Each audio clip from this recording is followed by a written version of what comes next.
प्रभावी, सशक्त और पूर्ण जीवन जीने के लिए आत्मविश्वास एक मौलिक गुण है। अपनी शक्तियों और क्षमताओं के प्रति सचेत और उन पर निर्भर रहना ही आपको उद्देश्यपूर्ण तरीके से सोचने, बोलने और कार्य करने की अनुमति देता है और विश्वास करता है कि आपके पास सफल होने के लिए आंतरिक शक्ति और साहस है। हर किसी की तरह कई बार आप भी खुद पर विश्वास खो सकते हैं और संदेह, सुरक्षा और अनिश्चितता के दौर में फंस सकते हैं। आत्मविश्वास की कमी के कारण आपको डर और संदेह हो सकता है कि आप कमजोर या अक्षम हैं और इस तरह मुखरता से बोलने या कार्य करने में झिझकते हैं। विकास या सफलता के संभावित अवसरों से चूक जाते हैं। आप अपने काम, रिश्तों या निजी जीवन में तोड़फोड़ कर सकते हैं और खुद को रोक सकते हैं। जैसा कि कोई भी व्यक्ति जो आत्म संदेह और असुरक्षा की खाई में गिर गया है आपको बता सकता है यह कोई सुखद स्थिति नहीं है। तो आप कौन हैं और क्या कर सकते हैं?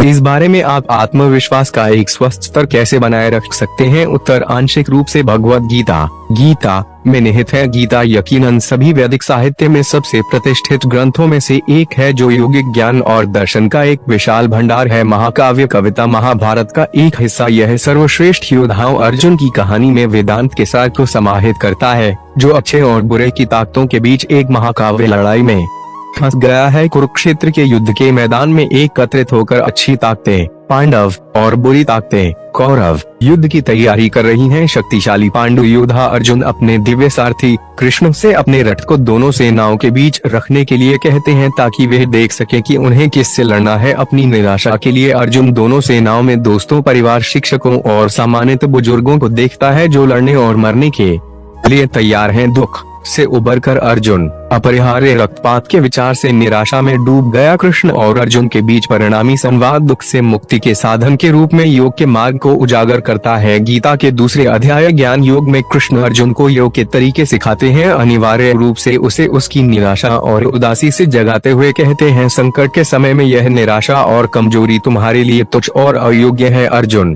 तुम मुक्ति के मार्ग से इतनी दूर कैसे गिर गए? इस कमजोरी के आगे झुकना आपके लिए जरूरी नहीं है। वीर हृदय से उठो और शत्रु का नाश करो। इसके बाद के पाठ अर्जुन के आत्मविश्वास को बहाल करने के लिए शक्तिशाली आध्यात्मिक उपकरण हैं। अर्जुन की तरह आप आत्मविश्वास और आत्मनिर्णय की अपनी खोज में इन कालातीत शिक्षाओं से लाभ उठा सकते हैं। जैसे ही आप इन 5 सिद्धांतों में से प्रत्येक को पढ़ते हैं, इन शिक्षाओं के आध्यात्मिक ज्ञान को अपने भीतर गूंजने दें और परिणाम स्वरूप अपना आत्मविश्वास बढ़ता हुआ महसूस करें। अपने सच्चे स्व को जानो। अर्जुन को कृष्ण की पहली शिक्षा में उन्होंने समझाया कि जिस भौतिक संसार को आप अपनी 5 इंद्रियों से देखते हैं, वह वास्तविकता नहीं है। यह एक भ्रम है। यद्यपि आश्वस्त करने वाला आपका अंतिम सार शुद्ध आत्मा, शुद्ध कालातीत जागरूकता है। यह दूसरों की अच्छी या बुरी राय से स्वतंत्र है, खुद को किसी से ऊपर और किसी से नीचे महसूस नहीं करता है और सभी चुनौतियों से निडर है। जब आप इस महत्वपूर्ण समझ को भूल जाते हैं तो आप अपनी वास्तविक पहचान भूल जाते हैं। आप अपने द्वारा निभाई जाने वाली अस्थायी भूमिकाओं को बहुत गंभीरता से लेते हैं और अपनी शक्ति के स्रोत से कटा हुआ महसूस करते हैं। कृष्ण अर्जुन को याद दिलाते हैं, अनित्य की कोई वास्तविकता नहीं है, वास्तविकता शाश्वत में निहित है। जिन लोगों ने इन दोनों के बीच की सीमा को देख लिया है, उन्होंने सभी ज्ञान के अंत को प्राप्त कर लिया है। यह समझो कि जो ब्रह्मांड में व्याप्त है वे अविनाशी है। कोई भी शक्ति इस अपरिवर्तनीय अविनाशी वास्तविकता को प्रभावित नहीं कर सकती। शरीर नश्वर है, लेकिन जो शरीर में रहता है वे अमर और अथाह है। इसलिए हे अर्जुन, इस युद्ध में लड़ो। जब आप वास्तव में इस सिद्धांत को अपनाते हैं तो संदेह, सुरक्षा या भय को पालना असंभव हो जाता है। अपनी आत्मा के स्तर से जीने में आपके विचार, वाणी और कार्य शुद्ध सीमित आत्मा का सार दर्शाते हैं। निडर, स्वयं के प्रति आश्वस्त और सभी चीजों में साहसी जीवन में अपने उद्देश्य का पालन करें। इसके बाद कृष्ण अर्जुन को अपने धर्म या जीवन में अपने उद्देश्य का पालन करने की याद दिलाते हैं। वस्तु और रूपक दोनों दृष्टि से अर्जुन का धर्म एक योद्धा का धर्म है। अर्जुन अपने पूरे जीवन में एक शक्तिशाली योद्धा रहे हैं। यह वही है जो करने के लिए उसका जन्म हुआ है, लेकिन कृष्ण उन्हें धार्मिकता और ज्ञान की खोज के लिए योद्धा बनने के लिए भी प्रोत्साहित करते हैं। यह ज्ञान उन नकारात्मक शक्तियों की समझ है जो मन पर कब्जा कर लेती हैं और आपको दुनिया में आपके उद्देश्य की भावना से वंचित कर देती हैं। जब भी आप अपने उद्देश्य की भावना खो देते हैं तो आप खोया हुआ महसूस करते हैं, एक ऐसी दुनिया में भटक जाते हैं जिसे इस बात की कोई परवाह नहीं होती कि आपका अस्तित्व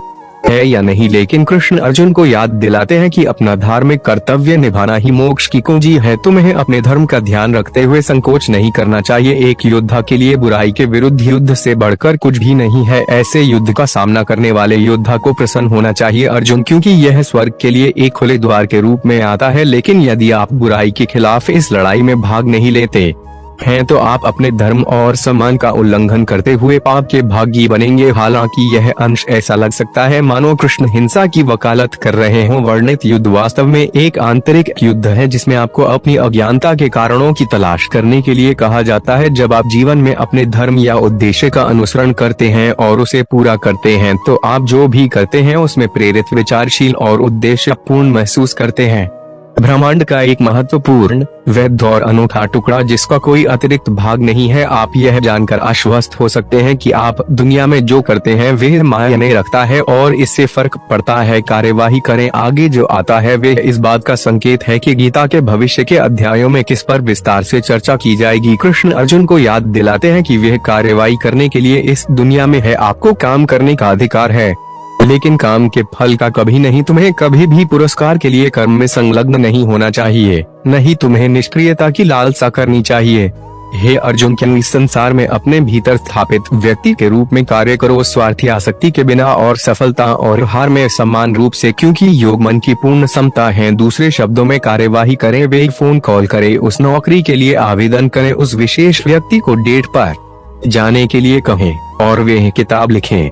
परिणाम की चिंता मत। कार्यवाही करना महत्वपूर्ण हिस्सा है। जितना अधिक आप कार्य करेंगे यह उतना ही अधिक आरामदायक हो जाएगा। यदि और कुछ नहीं तो यह कहने में सक्षम होने से आपका आत्मविश्वास बढ़ेगा। जब आप कार्यवाही करते हैं तो आप अनुभवों का अधिशेष तैयार करते हैं, आपकी कुशलता बढ़ती है और आप अधिक सक्षम बन जाते हैं। आप अपनी गतिविधियों को कौशल और आसानी से संचालित करने की जानकारी और समझ विकसित करते हैं। आत्मविश्वास के निर्माण के लिए यह एक बुनियादी सिद्धांत है, नियमित समर्पित अभ्यास। जैसा कि कृष्ण कहते हैं, हे अर्जुन, अभियोग के सिद्धांतों को सुनो। VC फीट इनका अभ्यास करके आप कर्म के बंधनों से मुक्ति पा सकते हैं। इस पथ पर प्रयास कभी व्यर्थ नहीं जाता और असफलता नहीं मिलती। आध्यात्मिक जागरूकता की दिशा में थोड़ा सा प्रयास भी आपको सबसे बड़े भय से बचाएगा। दूसरा रास्ता रखो, चलते रहो, आप सदैव प्रगति करेंगे। मुझे अपने मार्शल आर्ट प्रशिक्षकों में से एक द्वारा दिए गए उत्तर की याद आ रही है जब मैंने उससे एक आत्मविश्वासी और प्रभावी मार्शल कलाकार बनने का रहस्य पूछा था। उनका जवाब बस इतना था, मैड टाइम। जो कहने का एक और तरीका था, बस प्रशिक्षण जारी रखें। दोहराव सभी कौशल की जनी है, चाहे प्रयास कोई भी हो। यदि आप बेहतर होना चाहते हैं और इसलिए अधिक आत्मविश्वासी बनना चाहते हैं तो अभ्यास करते रहें, ध्यान करें। साथ अंत में कृष्ण अर्जुन को योग के ज्ञान का दोहन करने के लिए गहन ज्ञान सिखाते हैं। ध्यान के अभ्यास के माध्यम से जुटिया निर्णय, भय और चिंता की आवाजें दूर की फुसफुसाहट में नरम हो जाती हैं और अंततः पूरी तरह से गायब हो जाती हैं। इसके अलावा ध्यान आपको अपनी आत्मा अनंत, अमर, असीम, शुद्ध आत्मा का प्रत्यक्ष अनुभव प्राप्त करने की अनुमति देता है। इस क्षेत्र में कदम रखने से आप दूसरों की स्वीकृति लेने की आवश्यकता से मुक्त हो जाते हैं। कृष्ण इस ज्ञान में स्थापित लोगों का वर्णन करते हैं। वे न तो दुख से उत्तेजित होते हैं और न ही सुख की लालसा रखते हैं। वे वासना, भय और क्रोध से मुक्त रहते हैं। ध्यान में स्थापित वे वास्तव में बुद्धिमान हैं। वे अब स्वार्थी आसक्तियों से बंधे नहीं हैं। वे न तो अच्छे भाग्य से प्रसन्न होते हैं और न ही बुरे से निराश होते हैं। ऐसे ही हैं दृष्टा। जब आप अपने सच्चे स्व, आत्मा, अनंत चेतना के क्षेत्र के साथ नियमित संपर्क बनाते हैं तो आप क्यों एक अपनी जमीनी स्थिति के रूप में आत्मविश्वास का अनुभव करते हैं।